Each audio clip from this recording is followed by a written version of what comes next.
Jean-Pierre Mbemba pendant ce temps, il y a une photo. Ministre à photo. Non, on ne peut pas admettre incompétent dans le cannabis. La conclusion, c'est que Tozo Senga, bateau Misato, na TV, c'est ça qu'Apex Tabamba les Kanakate. Bako créer guerre civile inutilement. Bateau na Bazalinan, Jean-Pierre Mbemba Moutaliboso, l'île mensonge. Yami Bale Bosembe. Incompétent moko ya Bosembe, na ebite Bosembe, salagi droit na auto école comme ce toi. Yami Bale. Bosembe qui viole l'article c'est là, c'est là. C'est ça qu'il faut péquer ça.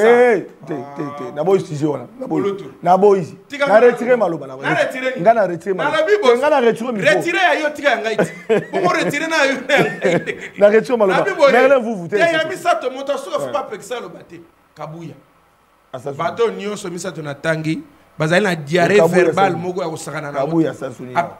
Oh, Kabuya lobaki na biso na liaka na Kabila. Tango azako lia na zalaki na Hippolyte Kanambe to azalaki na. Alobi to lie na ye to vani na ye. Alobi Kabila c'est un homme sérieux. Lelo baluka alobi Kabila c'était rwandais munoko na moko batato ba osakana na biso. Après tout otanga na bambongo na bangote. Moi ma mère a vendu ses pannes, maman na tambola bolumbu ponga na tanga classe. Je suis licencié na mbongo ya maya misu. Maman tambusi pondu atambusi fufu atambusi nyos etela atambusi sans tenir ponga na tang po batato ba osakana na biso. Ce n'est pas ça. Le lot c'est là. Le lot tozana fou. Le bina télé na noy sabato vous vous akarwande. Est-ce que c'est normal? Merci beaucoup, merci beaucoup. Donc batato faut pas que bana biso. Merci beaucoup. Sinon te toko se mobiliser. Alors, toko luka candidat na biso moko. Voilà la muka. Merci. Ça mi lokola Sénégal tozi peut pouvoir. Mais tant Jean-Pierre Mbemba lobi na binoke. Jeannette Ali li passa na yete. Ali ne leki atata na bango. Ali tata mwasi na bango. Mais Ebembe Amouzé zawa na palais de la nation. On peut aller kotira ata mukuwa moko. Et puis pour couper court, on y a kotika na ba débat moko, il y a sur le sexe des anges. Parce que Kabila n'est pas un ange. Nous avons été dans ce pays avant 1997. Qui connaissait Kabila? Parce que ce que la niveau vous dinga sawana, ce que retracé comment na ba ya na ye, bande ko na ye, na ba ane wana bazaki na mboko yo. Ngalula n'en parlons pas. Babino na babiso nyonso. Mais qui peut nous dire avant 1997 où était Kabila, où étaient ses frères? Parce que même temps aux autres Talabango, vous avez un autre témoignage, son frère Zoé devant le micro Jean-Marie Kassama. Alobi na binoke biso tokota na famille à Kabila na 1998. Kulutu na ngai Kajengulu aza mutu ya lokuta makasi. Alobi awake. Il faut passer la batu ba Aden. Mais Félix Tshisekedi dans le cas pas Jean-Marie Kassamba kawana. Alobi ba grand-parent na ye ba uta Angola apesi na territoire malangi. Pourquoi Bemba lobeli yango? Mandela oui. Félix Tshisekedi. Pas Jean-Marie Kassamba. Aloba boy ba grand-parent na ye côté soki ya maman na bango. Bauta na Angola na territoire benga malangi na ito kuluta ko zali lobalo ba ke malangi za la Kasai lobake malangi za la Kasai. C'est un problème. Deuxième problème, alobi ba conseiller Jean-Pierre Bemba kulutu na ngai Kajengulu, on défend pas tout. Ba français ba lobaka quand on défend le mal on perd l'intelligence. Donc moi je comprends que nous sommes dans un régime de Gilles Mouniéré, de parlement debout.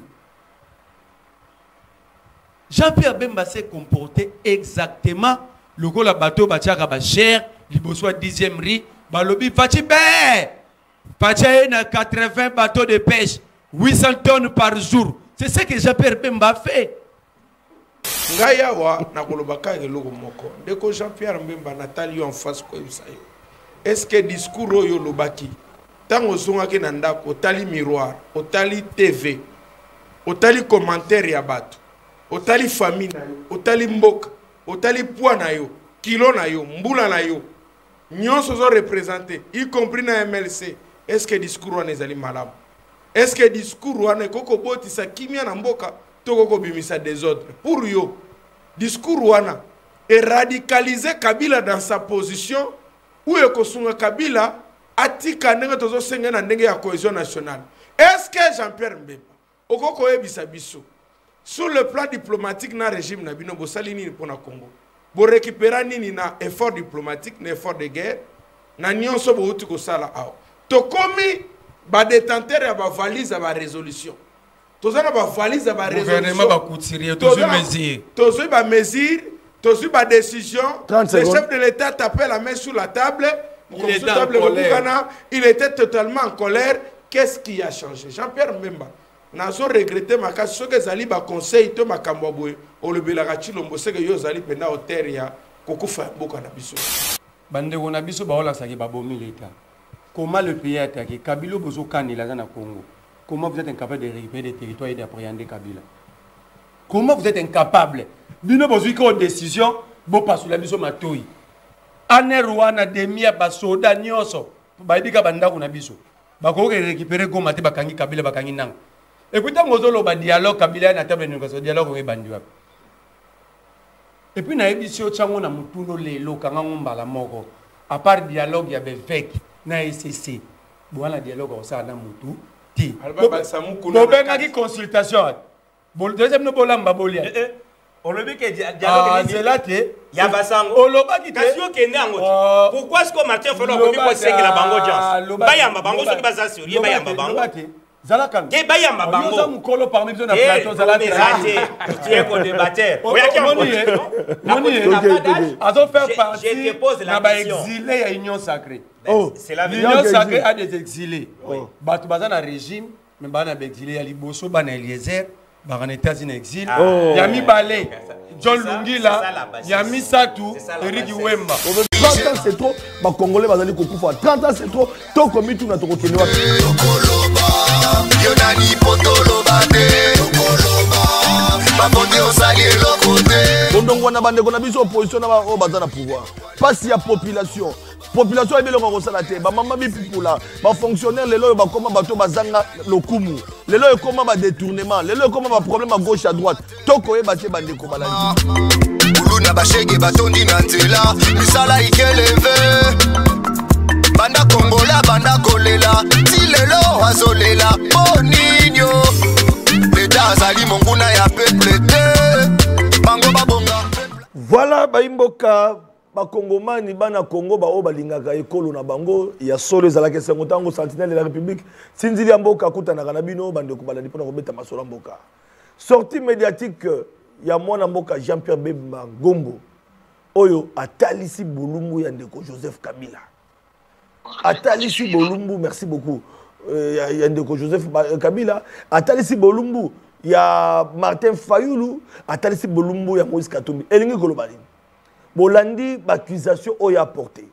nationalité douteuse nationalité rwandaise ya Joseph Kabila oyo tobengi oyo bengi Hippolyte Kanambe Moïse Katumbi oyo alingaki a triché même la serveur na ba russe maponami ya 2023 atalisi na otali Fayulu démarche ya kosenga yete basango ya solo bakota na masolo oyo pona dialogue atalisi ete banzela wana ekosimba te po ete ya solo Congo za besoin kimia na nzela bato bana manduki te tokobeta masolo bandeko balandi na mona mboka Merlin Vuvu ozana biso de longo na plateau Merlin Vuvu opposant toyebite Merlin Vuvu analyse politique simple toyebite Merlin Vuvu est avec nous pour analyser les questions de l'heure mbote pe madame mbote ndeko papa sentinelle Kulutu Nangai Flavien Zaki mbote na bandeko to kablon plateau mbote na bakongomani nyonso surtout mbote na ministre en charge ministre des transports en charge de Joseph Kabila et Moïse Katumbi.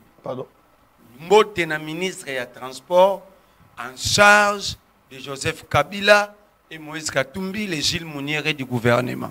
Ah, voilà. Toké na loboka mobali. Na loboka mobaki, mobali plutôt voulais-je dire. Tozali na compte à la Mouka. Na compte à la Mouka, tozali na maître Jean Pingalula. Oyo azali elongo na mona mboka Martin Fayulu. Mbote pe boyi madame. Merci na yo Kulutu Sindili wa ekolo na pesio mbote makasi mais souci moko tozanango.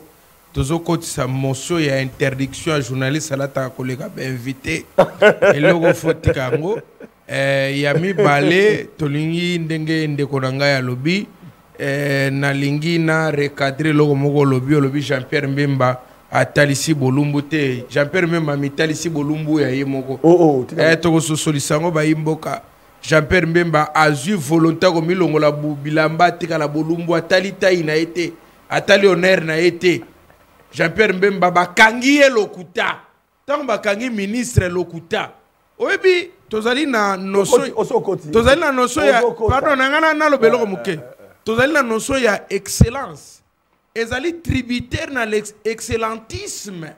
Alors lorsque notion wana ezokobala na te soki mutu azali excellent bazobenga ye excellence mais azali ko refléter l'excellentisme te donc azali bourrique mais qui s'est revêtu dans l'excellentisme. Na lobi na Jean-Pierre Mbemba te wana ezali notion normale. Donc Jean-Pierre Mbemba atalisi bolumbu na ye moko moto pe toko sosolisango ba imboka bakomona ete na mboka Congo eza na bato photo luka super glue to kanga minoko na bango ekangama to tia bandi génique bato wana babengami banani Jean-Pierre Mbemba, Christian Bosembe, Kabuya bazaka misato na Mutamba na bosana ki collègue na bango Mutamba bato wana esengeli to sangisa minoko na bango soto tiango super glue te mukomsu to la mugabo Congo elimwe. Merci beaucoup. Moi, si Peneza na zema un mois, mais va boti. Pardon. Babilo bordir et bandiko bima. Kuluto yango. Tozo kota. Ba ok nango tozo kota. Basi azemi ya sanza moko, sanza mibale. Ba boti et to commune a pe ba couvez ezati. Makambu bemba kuluka na Mutamba. Tozo kende malembe. Voilà, Kajingulu. Cadre au cadre na Katia Lingomba ASER parti politique à Monamboka et les airs Tamboli parce que je salue en passant Mbote Piboimala Mbote Ndeko Flavien la grande sentinelle de la République. Merci pour l'invitation. Mbote n'a pas capable banso ya ASER au Bapalangani Mokili Mobimba avec mention particulière au capable président honorable Elézer Tamboué, à la capable c'était général Sophie Kakoudi Yumba double brassard Eli de Kabalo, et puis awa l'éluyer Yakopé Sambote au ministre sérieux compétent qui a dû faire que le finance Yambo Kanabiso est avec une traçabilité qui nous dit non. Je peux dire depuis 2006 tant au banda session électorale Nambokoyo, le tout premier ministre des Finances sérieux s'appelle Doudou Famba. Pourquoi je l'ai dit? Aujourd'hui, ce qui est l'Assemblée nationale a aussi présenté un projet, il y a ratification, il y a un projet très important pour intérêt Yamboka. Et puis ce que ça na l'État, le but Kende Maluku, ça la prière, il y a 40 jours pour Bafutayo. A tien souki ça n'a pas paiement tweet. Il y a mode de dirigeance. Donc, aujourd'hui, traçabilité, stabilité à taux d'échange, voilà les liens. Nous, les grands observateurs, il y a fonctionnement étatique en Bokarabiso, donc c'est le président de la République, voilà les avec lesquels inaugurer la nouvelle classe politique, les gens comme les Doudou Famba, qui font un travail remarquable. Parce que le gouvernement central a à travers Doudou Famba 40 millions de dollars pour la balabala. Oui, mais ministre Alexis Guizaro, dossier Moussou. Tobo ito kaba détourner mbongo ya zéro trou, toyoki ba détourner mbongo ya boya parce que mbongo ebimi et Doudou Famba tambola na ba chantier so elongo na Guizaro na gouverneur a vu la province de Kinshasa mwana mboka Daniel Bumba. Bon, par rapport à problème yo ba bimi si pour la banzela. Je suis sûr que au moins c'est que j'aime avec Doudou Famba. Au moins même si tu katende au Kasai oui, makambo à courant. Oui, bien que dossier est là. Aïe, va proclamer en gros bâtir traçabilité, ordre pour que des caissements soient suivis par lui-même. Donc, on s'est appelé à Doudou Famba. Ce qui a cause Sungabiso na Kasai oriental. Moi, je suis de la Lomami, bien sûr. Na Kasai oriental, l'Amiba est parteur. Mais ça a une filiale très importante à Amiba. Otobengi Biofarco na Sokako. Binoban Sobokenda Kanaba Mbujmai Ao. Okokuta ete na miba wawa motozana mbujumai Nkoi, ils ont 9 000 voire 13 000 francs. Ouais. Maintenant, ce accord, et bandaki ko sunga, ba congolais, ils ont ligne de filiale à Miba.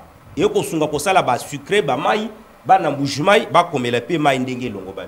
Les lots ce que Biofarco, ba li posa kaka na 2 500 000 dollars pour balancer production à ba sérum sur place. Mais voilà, tu belle la peine à Doudou Famba dans cette bonne manière de faire. Merci. À Sungapé, ba filiale mi bali o. Makambo asita katende, mbongo otiko bima, biso toko senga boy. Daniel Bumba, on peut tout dire, mais kende, TCF yango tozo tole kina yo ao, 10 livres, ba veni kili, dans 9 mois de travail, vous sentez que Daniel Bumba a fait le travail plus que Jantini Ngobila qui a fait 5 ans pour construire que 47 km. Cela veut dire, les problèmes c'est quoi? Parce que souvent, Bumba tu me poses cette question. Subvention à l'État. Non, mais... Jantini a dit qu'on soit non, ça c'est ça. C'est vrai, toi, c'est toi, oui, on est des journalistes. Non, mais je dis la vérité. Jantini Ngobila a droit subvention à l'État. Mais zéro trou. Zéro trou, mbongo ezaki bien ezala quitté. Non, écoutez, zéro trou. Mbongo ebima bien ebima te. Ebima. L'éponge c'est quoi? Il y a l'ikobimisa mbongo te. L'affectation rationnelle. Voilà. Parce que les lots, toutes les avenirs de Kinshasa sont devenus toujours des chantiers. Félicitations, na Jantini, disons, na Daniel Bumba Lobaki. Merci. Talata na Loalaba Place à Bazali. Malgré c'est une grande zone minière, mais 80% de financement. Fifi Masuka qui est là, elle est déjà parmi les vétérans. Il y a la gestion, il y a la province. Mais Daniel Bumba ne fait que 9 mois. Ce qu'il fait, ça reste hors pair. Topé temps. Ali et puis ici, il est ici d'une province des hommes honnêtes et sérieux. Merci. Ali Neti, grand frère, il y a Yangalulete, Soki honorable Libindi Kolobor. Grand frère, il y a Mabindi Kolobor. Azak grand frère. Alors, wana auti na Congo central, na Mboko ya batu sérieux. Voilà. Bolandi batu yo so bakela besoin koloba, balobi bande ko balandi to koti na vivre sujet na biso. To lobi sorti médiatique ya Jean-Pierre Bemba, o ya brossé tableau sombre na o Italie gestion à Kabila, puis atali ses nationalités na hôtel Kolobelango, Martin Fayulu akino kutana de Kotisekedi pour na ko senga dialogue na nzela ya Senko na SCC wana bolanda qui va réaction na ye et puis na o Italie Moïse Katumbi bolanda. Alors nous allons commencer avec Bandeko Nabiso à la Mouka parce que Bandeko la Mouka Bakende qui c'était après rencontre il y a mon Mboka Martin Fayulu Nande Kofi Sekedi Chilombo, Jean-Pierre Bemba a réagi. Quelle a été votre réaction? Bino Matoya à la Mouka. 3 minutes. Ndeko Sindili wa Ekolo. Pardon, est-ce que quoi permettre ngana na bimananga plateau tena makambo ka jengulu alobi et puis singa maladi makasi na nzo ka jengulu a chunkwini Ekolo boy pona nini wabi ko chunkwina katungu mais il doit cesser ma bêtise sur les plateaux. Non. Ba mikolo ba ko la nabiso quand il dit ko chunkwina et yali buzoba. Il faut retirer en gros. Oui. Eza ko la kela ba mabe. C'est-à-dire ko longoli bilambo la keliba na mabe. Est-ce que c'est ça? Yango ba ko chunkwini. C'est-à-dire que jingula chunkwini peuple congolais. C'est-à-dire que Kajingulu se permet pour les distributeurs Monimber national, l'île Monimbi, Bumba Fako Kanatana Loso Bumba Nenge Belaka. Pour nani koko sabato. Je suis Bumbeza Malam. Ndeko Sindili na ogi pasi. Vieux na quartier na benga na 23h kulune kotele na ndako. Abenga Bumba bo 0. Alali mulile sokoli me ambula na ma ya forage. Oh. Mais awa kumisi Bumba. Azo kumisa Bumba. Mabenga ko na Nzela mabulu mutu kana komi na ba problème ya makolo brak. Puno ni kwa kumisa Bumba. Lili mabulu. Je suis Bumba na ma weja identique de père et de mère. Lelo telemi na plateau. Bumba. Te. Ve yeba ke lelo lokolo lobi lokoyo. Tika bomoino etambusa malogola ya Bumba. Inondation na ndako na tambula mukefe kota. Vie vino mabulu. Vina yo. So keka na réunion sérieuse ata na audience sérieuse. Onimba. onimba plateau aza juriste animba pleine audience bakanga pe photo azonimba ntika nzambe asunga ye na tango ya ko bana ko gérer ekolo animba na biro 0 trou ebongama 1000 trou na bomo ine mobimba bongo na sima nango akoyoka passion yo Jean-Pierre Mbemba réagit ok d'ailleurs Jean-Pierre Mbemba tozana mingi akoloba na ete to senga na Jean-Pierre Mbemba ayebaka eloko moko eloko mibale eloko ali boso to senga na Jean-Pierre Mbemba ayekola ce qu'on appelle la notion ya nationalité d'origine tant soit ebina yango te na kati ya nationalité d'origine tozali na notion ya authentification ya nationalité tata Jean-Pierre Mbemba zaki colonie autaki mboka nini loposo wana o tata na ya zaki nango utaki wapi ayebisa biso mama na ye kombo na ye nani ayebisa biso Jean-Pierre Mbemba toyebisi ye atika mosala Gilles Moniere na ya bacomédien ndenge ndeko na ngai alobaki mpona nini koyokela ba esobe na baambulance mpona koyokela bango zuwa makasi boye akomi Lili Mosekisi azoloba makambo journaliste azokanga ye lokuta Jean-Pierre Mbemba tosengi na ye merci mingi parce que lelo azobenga Tshisekedi azobenga Kabila Hippolyte Kaname merci na ye parce que le jour où tango azalaki vice-président ya république tango azovanda na Kabila azobenga ye Kabila te azobenga ye Hippolyte Kaname merci pona ye parce que bato ya bomisi sawa na 2006 200 morts o bakufa wa sans compter ba enfants mineurs bakanga bakufa en plein uniforme basala ke lokote merci pona ye Jean-Pierre Mbemba a indemnisé ba famille wana merci pona Jean-Pierre Mbemba comme docteur national de l'ADN Jean-Pierre Mbemba comme médecin chargé ya ba ADN awa na biso na INRB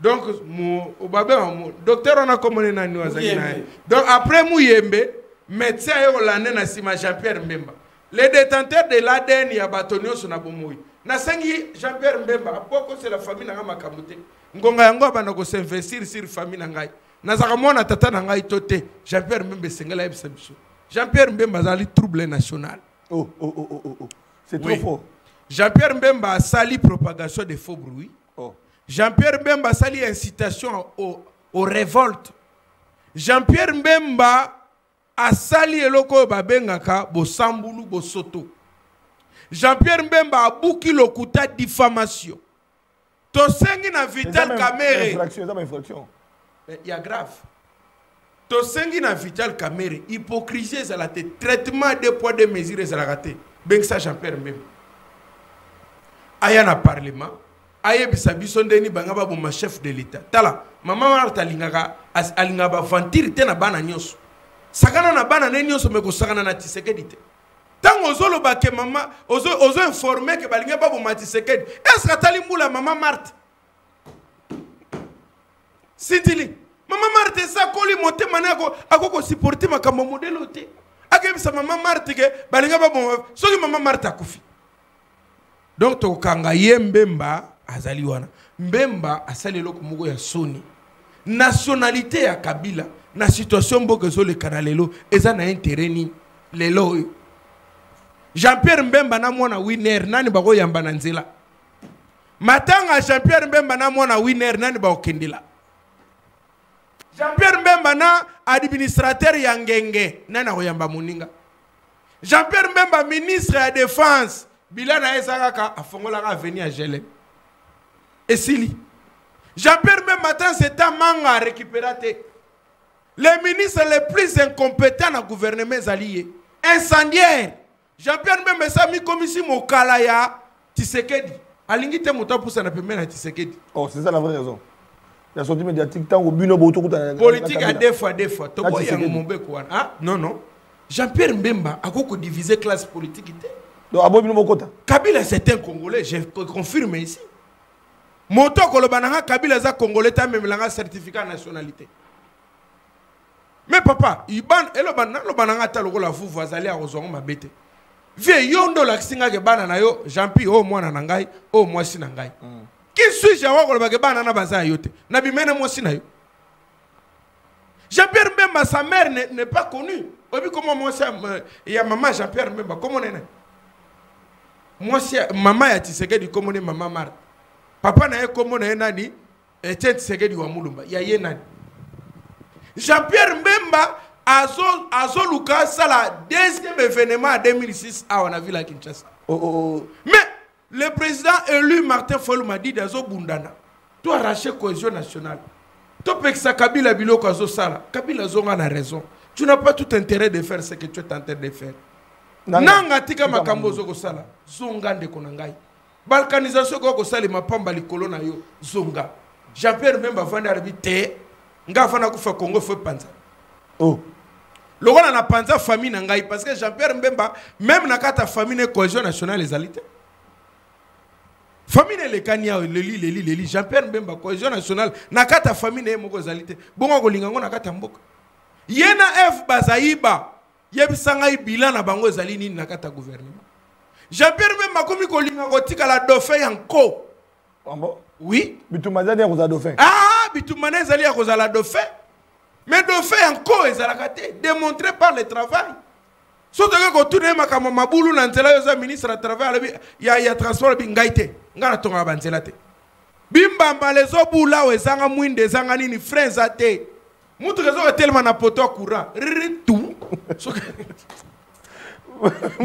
mutu gasoka tout aninde telemi Jean-Pierre Mbemba pendant ce temps là nazo zongela yo il se kena na route mokali yasuka kuna mono ni ona chapelle ona chapelle na labi kene na route mokali na kuti mbabolezo bula tala batu bafandi bolokola makelele likola nzete Jean-Pierre Mbemba pendant ce temps so yana ba photo ministre à photo non on ne peut pas admettre ba incompétent na mboka na biso la conclusion c'est que tozo senga bateau misato na TV c'est ça qu'apex ba ngba lekana kate ba ko créer guerre civile inutilement bateau na bazali nani Jean-Pierre Mbemba mutaliboso l'île Massonge. Yami Bale Bosembe. Incompétent moko ya Bosembe. N'habite Bosembe. Salagi droit na auto école comme ce toi. Yami Bale. Osala musana Bosembe. Adosa musana. Bosembe qui viole l'article à Bosembe. C'est là, c'est là. Nalobi na yo. C'est sujet. Nazo tanga bato, c'est ça qu'il faut pekisa. Nabo sujet wana. Nabo ici. Na retirer maloba na. Na retirer. Ngana retirer maloba. Ngana retirer micro. Retirer ya yo tika ngaiti. Pour retirer na yo. Na retirer maloba. Merlin vous. Yami sato moto so faut pas pekisa lo baté. Kabuya. Bato nyonso misato na tangi. Bazali na diarrhée verbale moko ya kosakana na Kabuya sasuni. Oh, Kabuya lobaki na biso na liaka na Kabila. Tango azako lia na zalaki na Hippolyte Kanambe to azalaki na. Alobi to lie na ye to vani na ye. Alobi Kabila c'est un homme sérieux. Lelo baluka alobi Kabila c'était rwandais munoko na moko batato ba osakana na biso. Après tout otanga na bambongo na bangote. Moi ma mère a vendu ses pannes, maman na tambola bolumbu ponga na tanga classe. Je suis licencié na mbongo ya maya misu. Maman tambusi pondu atambusi fufu atambusi nyos etela ka tambusi sans tenir ponga na tanga po batato ba osakana na biso ce n'est pas ça le loyo c'est là le loyo tozana fufu le bina tele na noisa bato vous vous akarwande est-ce que c'est normal? Merci beaucoup. Donc batato faut ba ke bana biso merci beaucoup sinon te toko se mobiliser alors toko luka candidat na biso moko voilà la muka merci la Sénégal tozi peut pouvoir merci beaucoup heureusement que le président élu Martin Fayulu m'a dit d'ako sangsa bilenge nyoso ako pesa bango mayele pour le bito za la ba élite au kamba ekolo na biso Jean-Pierre Mbemba zali poison national mais oh là là ça c'est très fort hein encore retirer en haut na ko retirer ndenge ni mutazo tumbamboka toluka cohésion nationale Jean-Pierre Mbemba tumbamboka l'incompétence notoire merci ok d'accord avant que na Merlin vous na ko son de cloche union sacrée na ngambo ya mwana mboka ndeko Kajungulu moni biloko atala na téléphone distraction zala concentré soka la question au kangimisu même question sorti médiatique Jean-Pierre Mbemba réaction il y a assez de réaction na yo na union sacrée merci Sentinelle nakosenga na mon co-débatteur Jean-Pierre mon jeune frère que j'aime ayeba que tant dans un plateau tu es au salon théâtre traité tu es au solo la mboka parce que le bima bindiko le bord kuluta taye mo responsable Yo le mi mabindi kolobor. Écoute. Non, non. Mais on peut savoir les sons.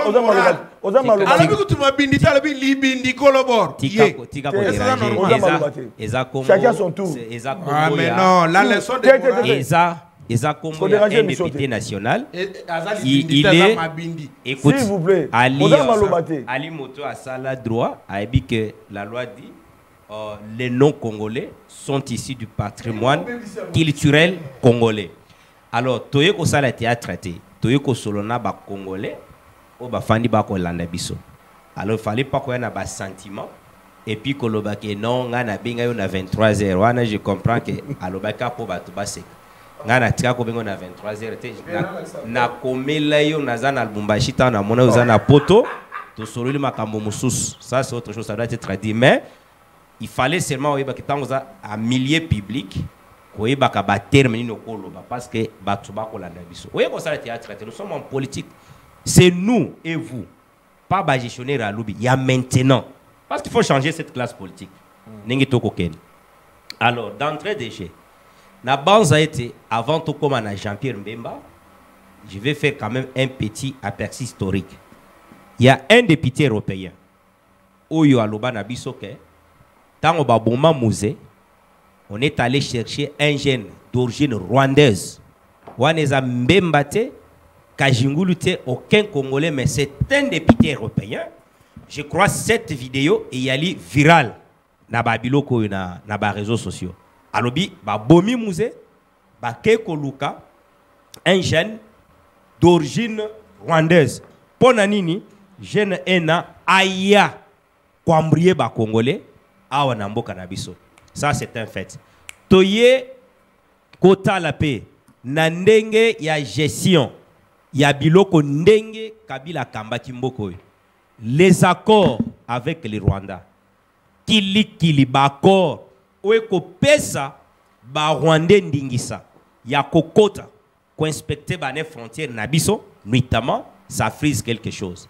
Alors lorsque Motonet Jean-Pierre Mbemba bango bansone toza na plateau a bali na ba source d'information que le Jean-Pierre Mbemba te Jean-Pierre Mbemba est qui? Parce que ce que je demande na Jean-Pierre Ngalula et yali ya kolongola na analyse na ye kokende ko simba vie privée ya moto. Parce que na plateau, tu ne peux pas te permettre de kolobake. Est-ce que tu dis maman ba Jean-Pierre mais abima nanzete? D'abord là c'est de 1 parce que hier Jean-Pierre Mbemba quand il a parlé de monsieur Kabila, il a détaillé. Ça c'est une source. Oyebi tango toko yeko la procédure pénale. Balobi magistrat du parquet Zolo naye yalineti yambwa. Soki ayoki soupçon yali kambo songolo pakala et sengeli à se saisir d'office. Mais Jean-Pierre Mbemba lobi na binoke ali na ba preuve. Acturi incombi probasso. La preuve incombe à celui qui a les faits. Dans un état normal, net aujourd'hui, le régime Tshisekedi Félix Kampanganzevu va rendre la sanction effective. Quiconque a des doutes à propos tenu par Jean-Pierre Mbemba, il est libre de saisir le procureur général près la Cour de cassation pour enclencher la procédure judiciaire, demander à Jean-Pierre Mbemba d'étayer la preuve Yamakamou qu'il a léqué.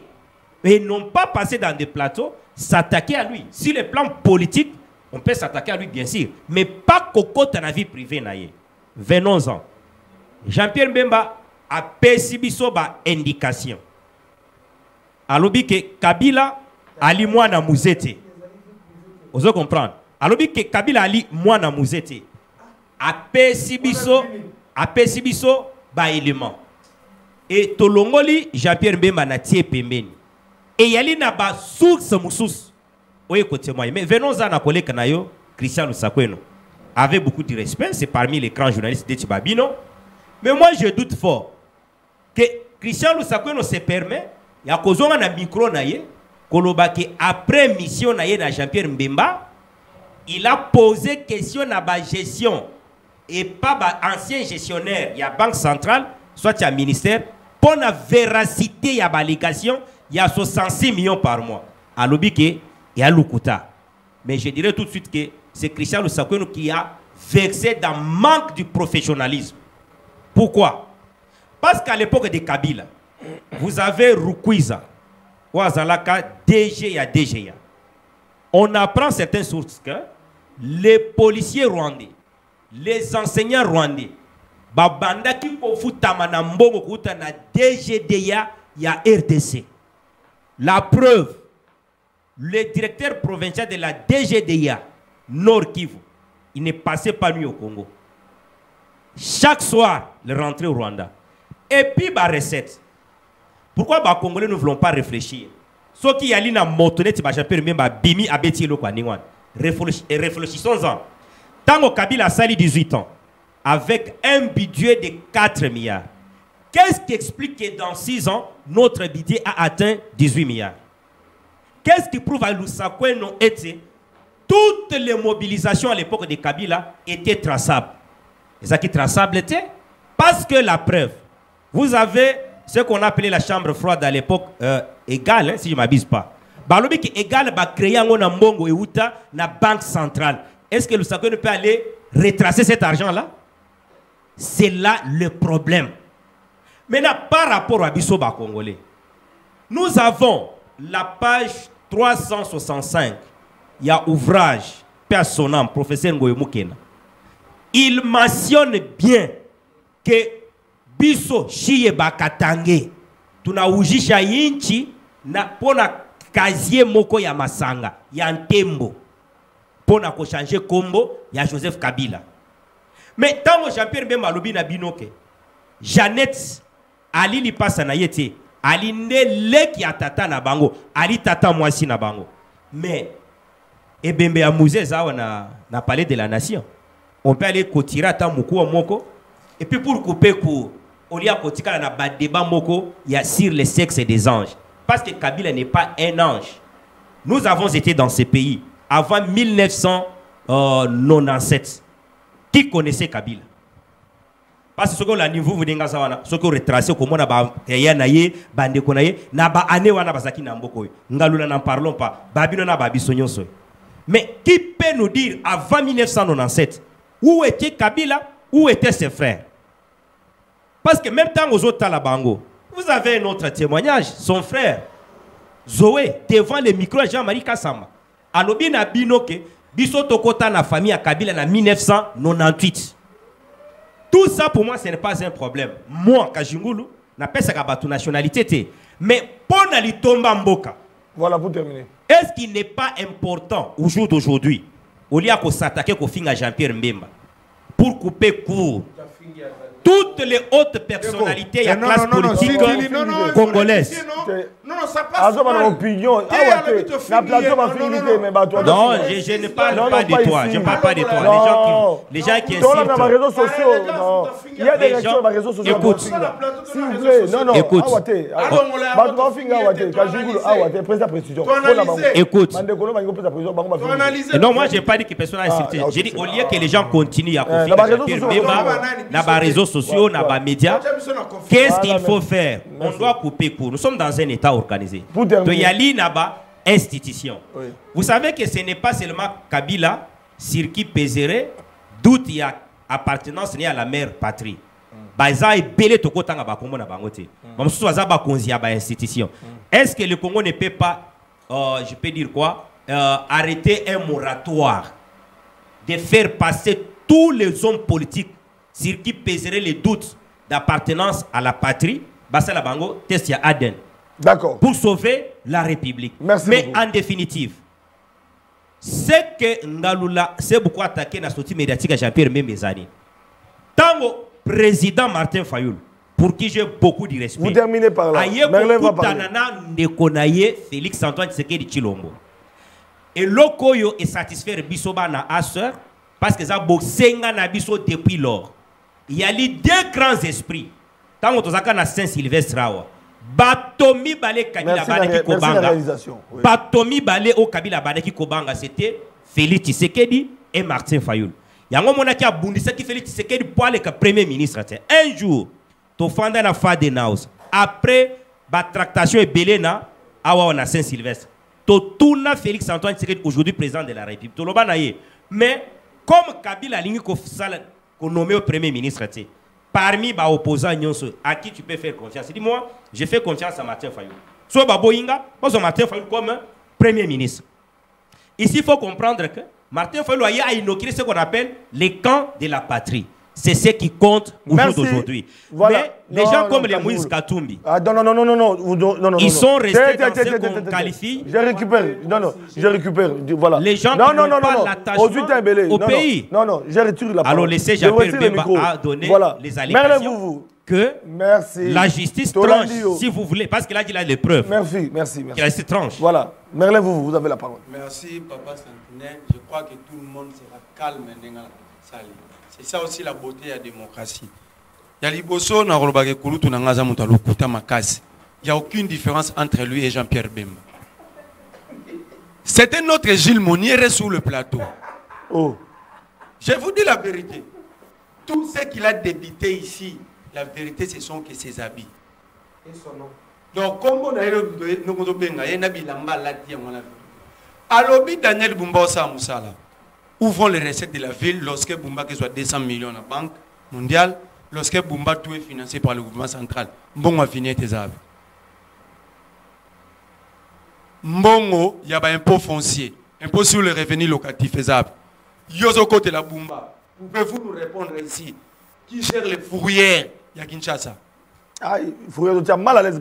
Tu as mal à l'aise. Comme ça, une émission politique, le rôle pas Mami Lela, pas Papi Mboma, pas Nati Lokole. Ça dit, bah, mais bah, yamba mutumo aye banda, atat bete concert et tondité. Nati Lokole, le pèse là qui danger. Bangoye ya politique. Ça veut dire, Bumba, le reste de la ville, ils ont touché. Parce que tout ce qu'il fait, il fait avec l'argent du gouvernement central. C'est du financement. Mais pendant que les agents de la ville vont subir barrières, mais bon, on a vu les Samoussarati. Mais au côté. Les impôts sur le revenu locatif. Baja DGR Kabara toujours na batera. Bon, on a kendi wapi. Bon, on a kendi wapi. Soto lobi bongo, Bumba mutumalam. Abazu province mobimba. Bachango na Bumba yo qui était azan muta province. Na ba Congo ba kulu na barate. Pour le lobby bataba Congo batamalam. Na ba Congo ba kulu na barate. Ba o basala ba couper les routes yo ba kalba kasangul. Baza batam province na bino. Voilà, ça s'appelle en politique flatterie. Donc ba kulu ne ba ba koma plus que ba moto à 3 pines, ba zo bula commune nyonso.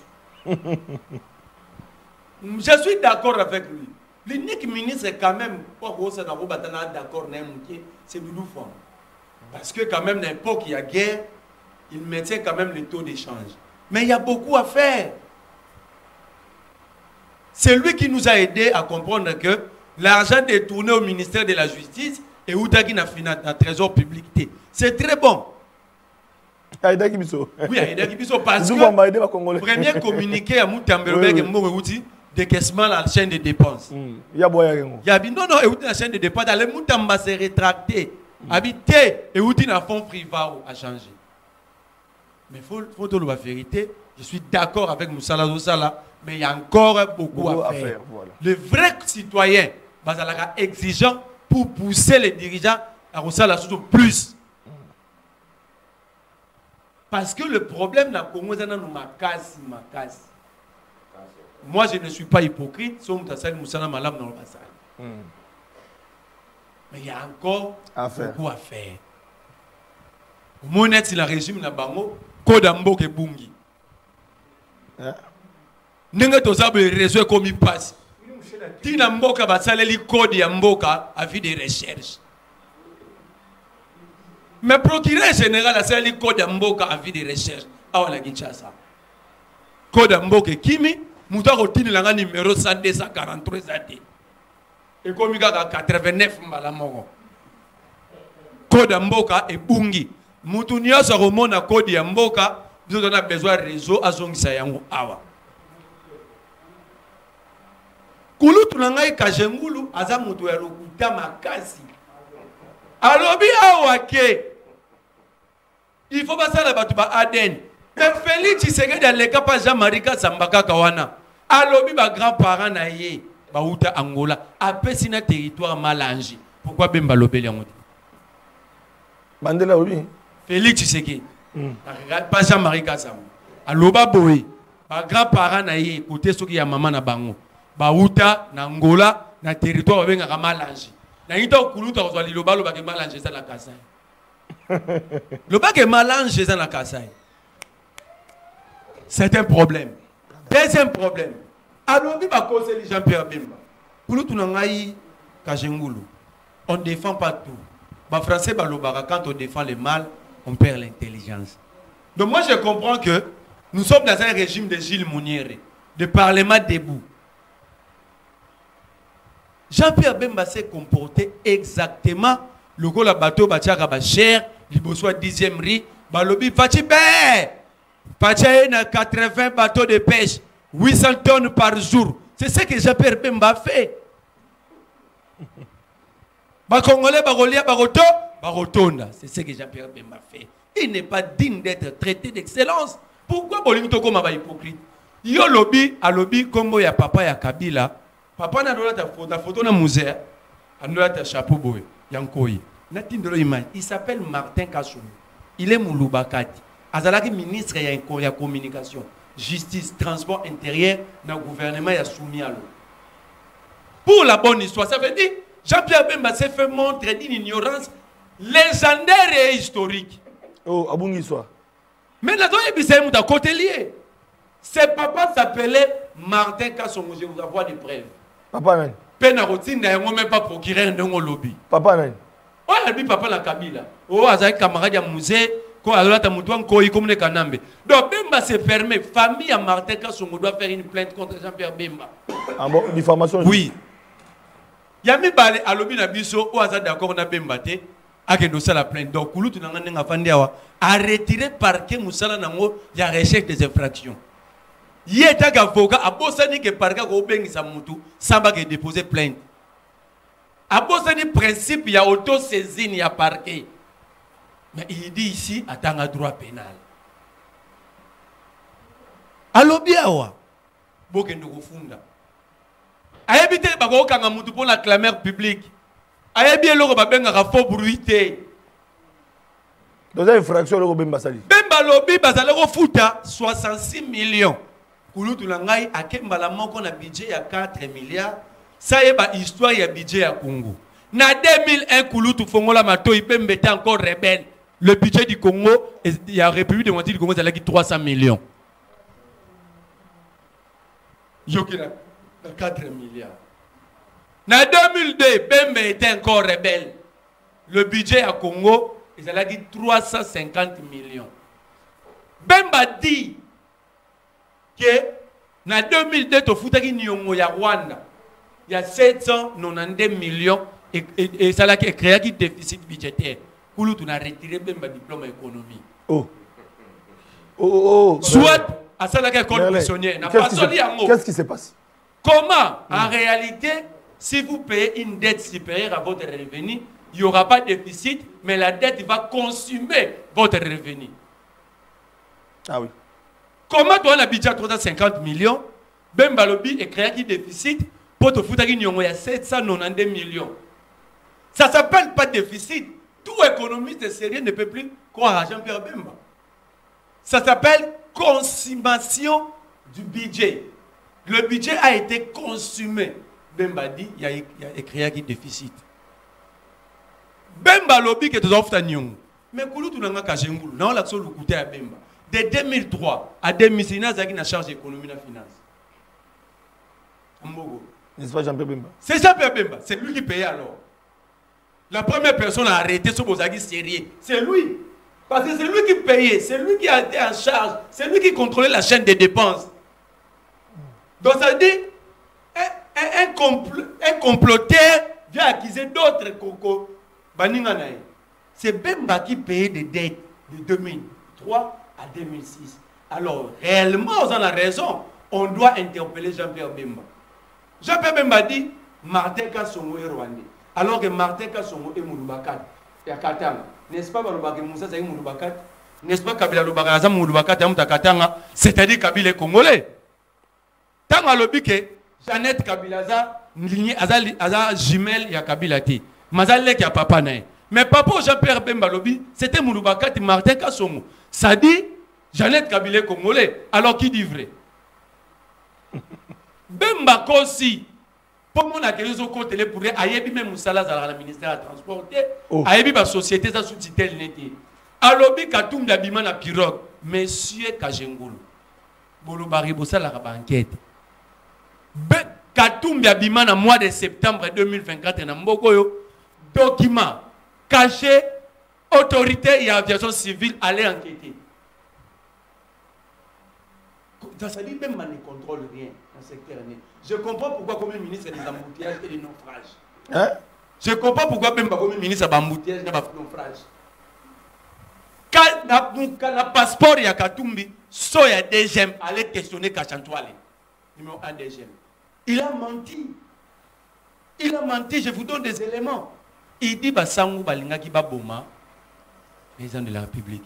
J'ai dit à l'AG de la NR Inzoom. J'ai dit au général numéro 1 de la DEMIA, je m'adresse ici à affirmer fond de procureur général de la République.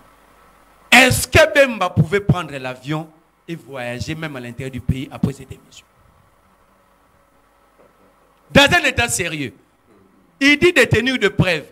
Non, il faut approfondir ma connaissance. Pour tout déclencher ma poursuite. Bemba dit prend l'avion qui est anérétique, de mien petit qui est néantiqué. Alors, Bemba révélé que l'on a bien que tu sais qui contrôlait les élections. Alors, tu sais qu'elle n'a pas contrôlé l'élection. Ça dit les 73%, tu sais qu'elle dit c'était octroyé 73%. Bemba dit ceci. Baris, Katumbi avait recruté les enquêristes pour s'attaquer à recruter qui Liaris pour s'attaquer dans le serveur Yasseni. Lusako nous pose la question. Je demande à l'État risque de faire une plainte contre Bemba pour faire éclater la vérité. Abiba risque de faire Asuki Wanate, Lusako n'a épicié. Pour empêcher. À l'objet, le président de la République avait pris le contrôle du système électoral. Donc, ce n'était plus Kadimel Asseni qui contrôlait. Est-ce que vous êtes sérieux? Vous dites que Jean-Pierre Bemba est sérieux. Conclusion non mai. Bisonio soto sala prison. N'a pas congolais basalango libanda ba même na telema batala biso. Apparemment parmi biso misu ba retour les obétés. Oh. Na yo nengo sala prison. Na ngai, na Mukebai, Safu, Peter Tiani, Yves Bouya, oh Eliezer Tambo. Lo patrie locale. Apparemment bateau tu vas sala boloko ngai lobi na kobenga yo accompagner nga na okende telema batala soki na zada ba apparemment boloko ndenge soit que baby simutu na lobi Jean-Pierre Bemba te boloko ti mi kona biso nyonso sala boloko soki yo monique yé pe fa kende yo pour la tangi pende ko Flavien na tangi na ba Mukebe ba Safu faut batala biso mutu on dirait to komi na ba problème. On dirait qu'il y a un problème. Et puis, nous avons convaincu. Surtout que Bissonio sont morts dans le tigre la Guna. Oh, non. Non, on a compris. On a un problème. Surtout que Bissonio sont dans l'élément mort au tigre la Guna. Dans l'émission, quand on s'allie semaine, on a la radio, on a la TV. On a un mort au tigre la télé. On a l'équipe la télé. On a l'équipe la télé. Parce que c'est irréfléchi. C'est irrationnel d'être un chef. Tala, on m'a dit Bemba. En fait, Bemba, n'oublie pas, il y a ce côté la Bemba. Il y a un Tshisekedi de l'obit. Maintenant, le bagi papa, maman, tu as la photo à moi, en 2005. Référendum, hein? Les 30 juin, tu as envoyé ma papa Etienne. Les 30, peut-être que ça a quitté. Je te montre que j'étais là. Les 30 juin les 30 juin et Bissonio, son machete. Bemba, loba, papa, maman, kanga, moi, dans nos photos. Moi, je suis un rebelle. En étant vice-président de la République, il se présente en tenue militaire comme un rebelle. N'a pas sous révélation, monsieur. Vous avez dit, Babimi Sara Bemba, Herba Souda, Yamboussa, Niamouis, Bakanga, Nabutembo, Nanda Kune. Vous avez dit que Bemba, Bakanga est isolé. ba bloquer na ba soda ya mbusa nyamwisi na Butembo. Oye bato babimisa Pemba na eto wana. Ba soda Ugandais. Oye mna la tinda bango mwana Museveni. À l'époque major à l'école militaire en Égypte. Mbusa nyamwisi est vivant, Bemba est vivant. Voilà des révélations. Donc ça dit un rebelle veut accuser d'autres rebelles. Conclusion, na kosinga to se respecter pour te le mana honneur à drapeau. Mais la conclusion drapeau to hotel mananga ndi Bemba déraciner l'état qui na la dernière racine. Mutuna mutu pena à respecter la cinquième réalisation pardon. Pas doit attendre 2 minutes, pas conclure ata. Merci beaucoup. Toto telema to bandi na mwana mboka malubi pa na yo pour conclure na mono banda ko ningana drapeau total auto lo basembo to ko sa population te to so population te. Qu'est-ce que nous pouvons retenir en définitive na débat autour de la sortie médiatique après rencontre à Fayoulou na Tshisekedi sortie médiatique il y a Jean-Pierre Bemba. C'est que nous 2 minutes. Ce que nous pouvons retenir très rapidement, Ndeko Marley il faut voir autour de Ebisayo que baza ba prisonnier belé y compris na yo ba utaka prison. Il me semblerait apparemment que l'un de leurs collègues anciens prisonniers aurait un problème qui demande une prise en charge rigoureuse et rapidement aux soins intensifs, notamment soit dans la CNPP, soit dans la Téléma, pour éviter les scandales médiatiques. Ngaya wa na kolobaka eloko moko. Ndeko Jean-Pierre Mbemba Nathalie en face ko isayo.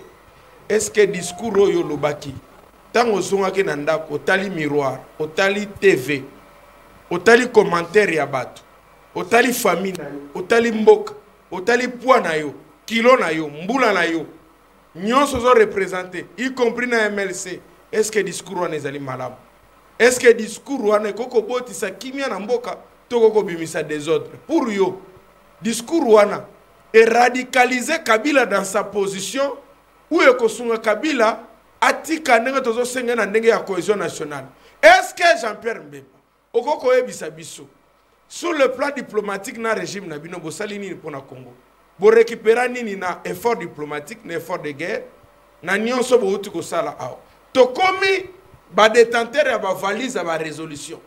Tozana ba valise ya ba résolution. Gouvernement ba couturier tozo mesure. Tozo ba mesure, tozo ba décision. Le chef de l'État tapait la main sur la table. Il était en colère. Il était totalement en colère. Qu'est-ce qui a changé? Jean-Pierre Mbemba nazo regretté makasi soki ezali ba conseil to makambo boye olobelaka Chilombo seke yo zali pena hauteur ya kokufa mboka na biso tika makila ba we nyonso yo bobo makabato ozali sente comment un rebelle peut condamner encore à cause na mawa ya tuerie oye pabuma. Jean-Pierre Mbemba, tu n'es pas sain. Tu n'es pas un modèle pour nous parler des questions de la nationalité ni mawa ya kobuma parce que un jour dans Mbokoyo ngai loko la futur ministre de la justice na ko seko sa dossier en 2006 bana ba kufa na boulevard bana classe 200 on remplacer Kosa Mutamba. Mais est-ce que Mutamba ezalaki le pont atata neto maman né? Oh ezali et tous na reste. Mais Ada jeune quand même il faut sengeli très mauvaise qualité. Jeune ya mauvaise qualité. Merci beaucoup. Do soto kena makayabu soto kena ba jeune ya ba makayabu antoka na kisalaki ndeki. Et panzana na main. Kajigulu 2 minutes. Voilà. Qu'est-ce que la population peut retenir drapeau au talent? Koso ba population en conclusion. Tenga na zo ba peuple te. Omoni na ki ba tokoloba. Batisa moi débat. Vous avez na présence yali simple. Bakende na justice. Mbemba lobeli kaka monsieur Kabila te. Mbemba lobeli pe bato ya église catholique. Bango ye na plateau. Tona bango. Tango basango bakutani na aéroport à Kigali. Pourquoi il y a eu l'harmonisation du programme entre Kenya et le Rwanda? Et puis nous apprenons toujours que c'est le président, M. Kagame, n'a sengeli bango audience et pas ba français, surtout président français. En définitive, ba Congolais baza posa na babuzo ba nyonso anate. Muto bomi mboko aujourd'hui s'appelle M. Kabila. Bon, tu sais Kabila a déjà fait son temps. C'est déjà une page tournée. Et il y a eu tant de triste mémoire qu'a connu notre pays. Mais ce que nous pouvons retenir, la cohésion nationale, autre Koluka. Kabila a deux conditions. D'abord, ce qui a été sur Nagomate, a qui définitivement, a Rwandais, Congo. Merci. Lui s'estime Kaza Congolais, aya na mesa, tofana totala na mbunzo, na mbunzo. Merci. Mais on a Taliba Sango. C'est la fin. Tu y aller contre dialogue que vous allez piloter par Bangote. Mais biso to c'est basango confiance totale. Vous devez vous associer avec nos pasteurs de l'église de réveil. Mukuna. Parce que Bino, Bino, Makambo Sali, Kigali, mais en définitive, je félicite Martin Fayoulou, son acte posé. Mais il doit beaucoup travailler sur les caboches de Yaban Petit Naïnechi Bangalula. Oh, il va comprendre ma cambouté. N'engue koke. Les aga pour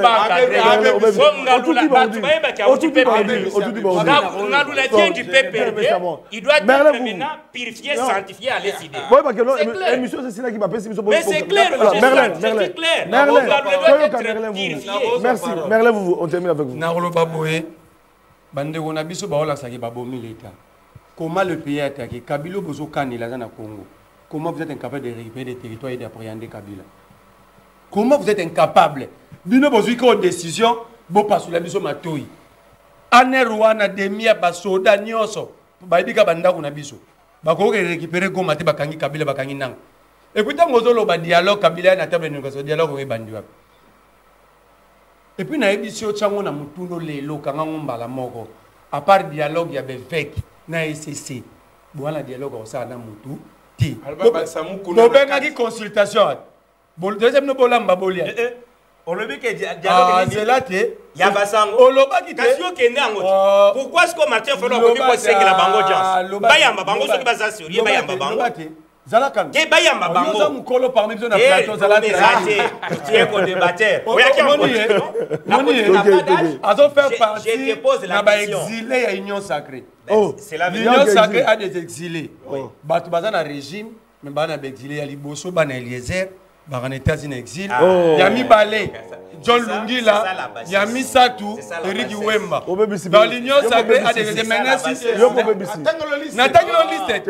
Yab exilé, Bazab exilé, Bazol. Non. Si vous avez la cité, Voilà. la cité. Voilà. C'est la fin, on va mettre un générique. Voilà, Tokei, on va mettre un générique. Tokei, 30 secondes. Vous terminez, c'est la fin. Quand vous avez au Bengi, réunion à ministère, et que le ministre titulaire est suspendu, d'office, le vice-ministre assure l'intérim. Parce qu'il n'y a pas eu remaniement. Boni Motolowa Yves Kissombe Mouta Parafa Kaba communiqué Nyos Boumne Mouta Mazaobi Misa. C'est lui. Peut manquer respect à Samuel Memba. Nous disons à Félix Tshisekedi, ce désordre est entretenu par you. Memba a fait son boulot. A même mis procès à Congo et à l'occupation à niveau international. À Salignos, mais comment est-ce que bateau baza agent de point il y a cabinet à Moutamba Bakoro manquer respect pendant qu'il est ministre nommé sur ordonnance. Manquer ministre nommé par ordonnance, c'est manquer l'auteur de l'ordonnance respect. Pas du respect de la République. Et ils sont me dit un vice-ministre qu'il n'a pas le droit de l'inviter. Merci. Entre-temps, ils sont communiquer nous sur mon il ne mérite pas d'être là. Mais tout n'a eu. En quelle qualité il a répondu au non, mais il y a un autre. En quelle qualité il a répondu à la ministre? Non, mais est-ce ministre